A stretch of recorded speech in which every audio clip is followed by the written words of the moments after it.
Olá, gente. Essa é a segunda parte da aula sobre a equação do segundo grau, nossa segunda videoaula, e nela a gente vai começar já com um problema.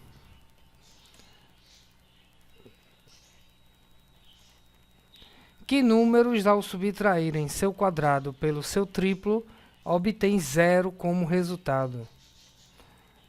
Para a gente entender melhor esse problema, vamos chamar aí de x esse determinado número. Assim, o quadrado desse número pode ser representado por x elevado a 2 e o triplo por 3 vezes x. Nesse caso, na questão está dizendo que x elevado a 2 menos 3x vai ser igual a zero, né? O quadrado de um número menos o seu triplo ser igual a zero. Então, que número acontece isso? Que números?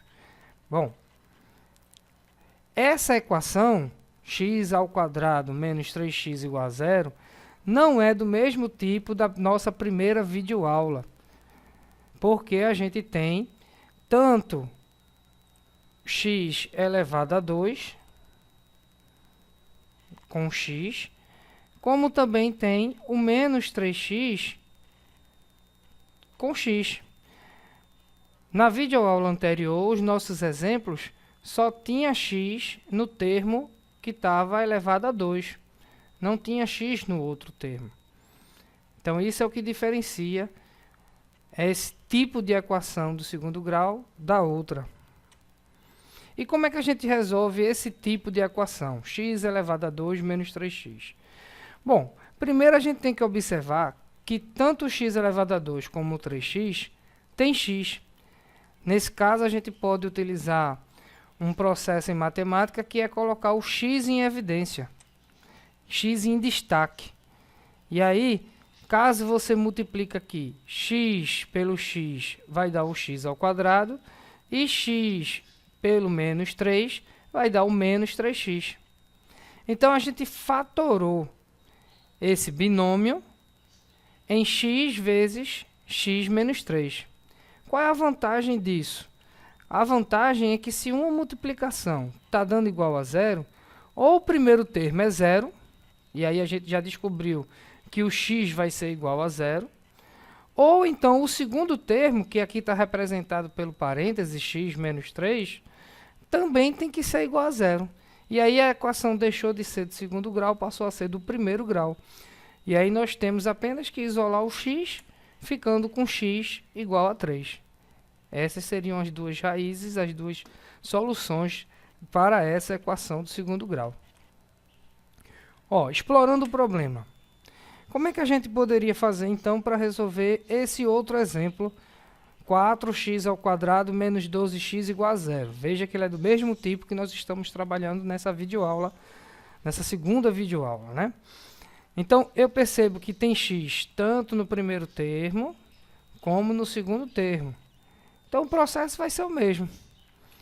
Eu coloco o x em evidência, em destaque, e dentro desse parênteses eu coloco o que sobrou.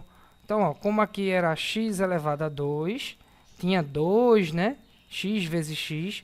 Então, um x ficou em evidência e o outro está acompanhando aqui o 4.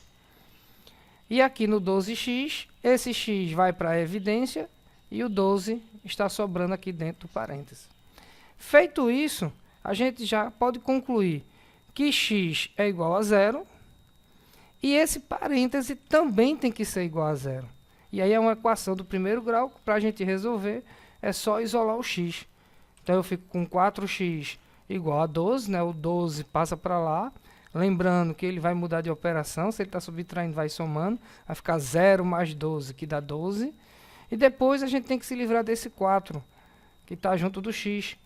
E aí ele passa dividindo, porque aqui ele está multiplicando. Então, x igual a 12 dividido por 4, x vai ser igual a 3. Então, os dois valores de x aí. Tá?